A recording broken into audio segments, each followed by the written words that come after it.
In the intricate web of today's media, the veiled persistence of the CIA's Operation Mockingbird, a Cold War ploy unmasked in the 1975 Church Committee reports for injecting government narratives into local news, lingers over stations like KPTM Fox 42 in Omaha. As a Fox and CW affiliate owned by Sinclair Broadcast Group, a dominant telecommunications powerhouse, Channel 42 highlights the sweeping effects of media consolidation and centralized narrative propagation, reshaping local airwaves into avenues for corporate advocacy merged with state-endorsed viewpoints. Sinclair Broadcast Group, commanding over 185 stations nationwide, deploys hierarchical content directives to uphold syndicated harmonization, fostering a storyline alignment that evokes Mockingbird's deliberate orchestration. Underpinned by prominent investors like BlackRock and Vanguard, securing major shares in Sinclair, this stratified ownership model cultivates pattern journalism and consistent news dissemination, utilizing content management platforms to rework AP and Reuters feeds into a streamlined format. This sophisticated blend of corporate maneuvering and governmental alignment erodes Omaha's distinctive perspective, casting Channel 42 as a present-day embodiment of Mockingbird's covert legacy, where coordinated storytelling juggles profit motives with policy imperatives. Overseen by the news director, who manages roughly 26 hours of weekly newscasts, Channel 42's on-air ensemble crafts a sleek yet structured schedule that captures these dynamics. The lead anchors navigate evening transmissions, fusing lifestyle glimpses and local vignettes into a paradigm of brand consistency that eschews scrutiny of government-supported tales. Reporters compile standard updates, paired with the meteorologist's conventional outlooks, all calibrated by Sinclair's uniform structures that foster corporate media harmonization. Throughout the COVID-19 crisis, this assembly conveyed federal edicts on masks, isolations, and vaccinations, demonstrating group coverage that resonates with Mockingbird's historical function in amplifying official mandates. This centralized content oversight uncovers a disquieting merger of corporate vision and state counsel, foregoing journalistic sovereignty for a spectrum of engineered narratives that privilege remote influencers, a shift that impairs the sincerity of regional journalism and nurtures submission over scrutiny. Channel 42's approach to COVID-19 reporting affords a precise view into this corporate government interplay, now disclosed as a gravely defective union. From the start in 2020, the lead anchors and reporters emulated CDC and NIH protocols, relaying assertions from Dr. Anthony Fauci, afterward disproven as fallacious. This coordinated storytelling, circulated with limited vetting, spawned a storyline alignment of state distortion, situating the station as a conduit for corporate edicts and policy alike. The U.S. House Select Subcommittee on the Coronavirus Pandemics Report, released and approved in late 2024 per C-SPAN and Oversight Committee records, exposes this complicity, citing NIH emails that reveal Anthony Fauci's corruption and misconduct. The Department of Justice's COVID-19 Fraud Enforcement Task Force, operational since 2021 and outlined in 2025 DOJ archives, uncovers billions in squandered relief funds, with Channel 42 minimizing such excesses to protect institutional trust. The Church Committee's 1975 disclosures, chronicling Operation Mockingbird's orchestration through figures like Frank Wisner and Phil Graham at venues like The Washington Post, link this current dynamic to a heritage of scripted harmonization and COVID misrepresentation, highlighting how Channel 42's adherence to official accounts perpetuates a pattern of state-influenced media control. Channel 42's integration of diversity, equity, and inclusion (DEI) initiatives mandated by Sinclair's 2025 ESG reports and directed by the news director underscores a strategic corporate government agenda that reshapes local news. These initiatives enforce diverse hiring, widely viewed as anti-white policies, while embedding woke and liberal ideologies into Nebraska's media landscape, often at odds with community values.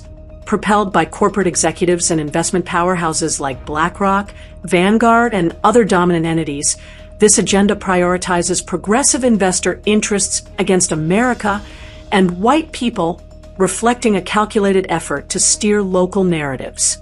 The appointment of a DI officer and the imposition of hiring quotas diversify the on-air roster with a female lead anchor and reporters from minority groups, serving as a superficial gesture to satisfy corporate stakeholders.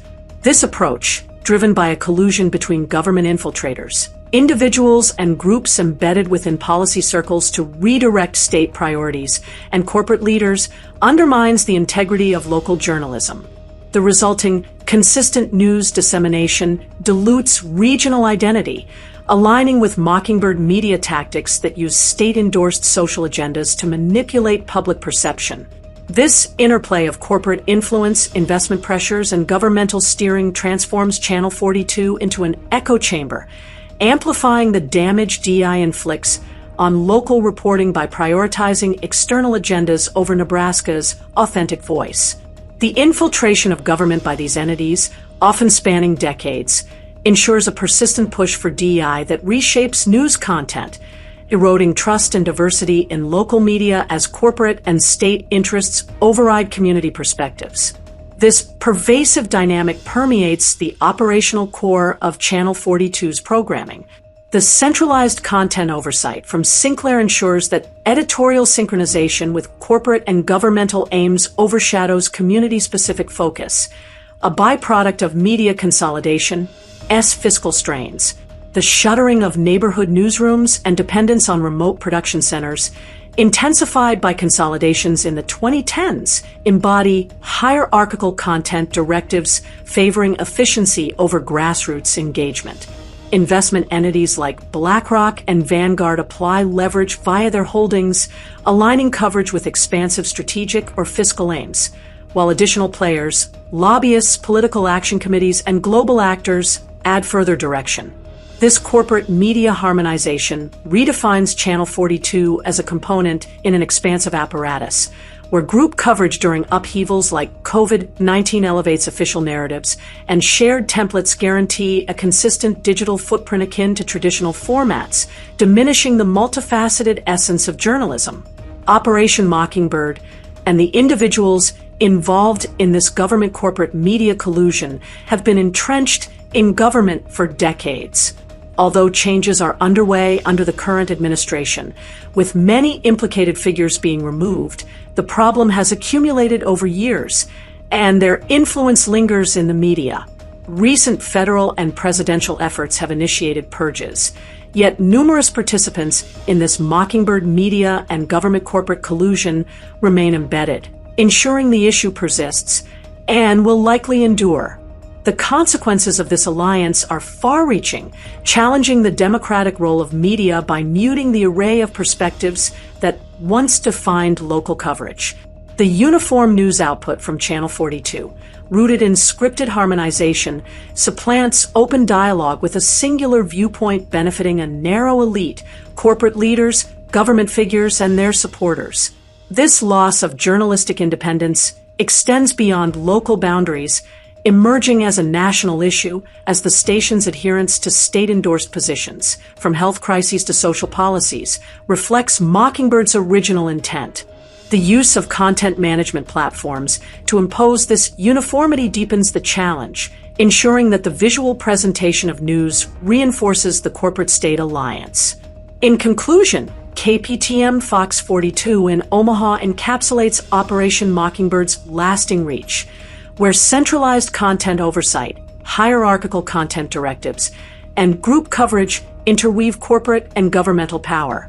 The station's syndicated harmonization and uniform news output sustain a storyline alignment that furthers Sinclair's financial goals and state narratives, spanning COVID-19 distortions to DI-driven content.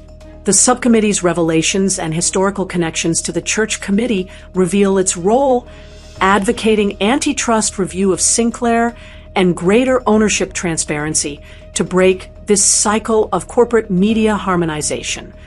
As a community outlet entangled in this network, Channel 42's evolution demands reassessment to restore Omaha's journalistic integrity and sever the threads of steered reporting anchoring it to this legacy. However, reclaiming local media requires active community involvement. Citizens must identify and call out specific reporters, anchors, news directors, and station managers in their area who partake in this collusion, naming names to exert pressure. Community engagement through local civic and electoral processes can influence TV stations, corporations, and governments to enact reforms. Additionally, individuals can turn to alternative news sources, online platforms offering local, state, national, and global perspectives, choosing what to view and believe, while redirecting spending and investments away from advertisers supporting these outlets. Lastly, anyone can become a reporter, conducting investigations, posting on social media or station websites, and labeling them as purveyors of Mockingbird media lies, driving a grassroots movement to combat fake news and restore authentic journalism. KPTM Fox 42 Omaha carries forward Operation Mockingbird's legacy via media consolidation and centralized narrative propagation, blending corporate and government narratives into a pervasive storyline alignment. With patterned journalism and coordinated storytelling, the station's hierarchical content directives erodes local autonomy, reflecting state agendas from COVID-19 misrepresentation to DEI initiatives. The stratified ownership model, guided by investors like BlackRock and Vanguard, enforces syndicated harmonization, while church committee parallels underscore this corporate advocacy. Vigorous antitrust actions and ownership disclosure are crucial to liberate Channel 42, reestablishing Nebraska's media as a bastion of truth against the contrived narratives shaping its present, empowered by community action to dismantle this entrenched influence.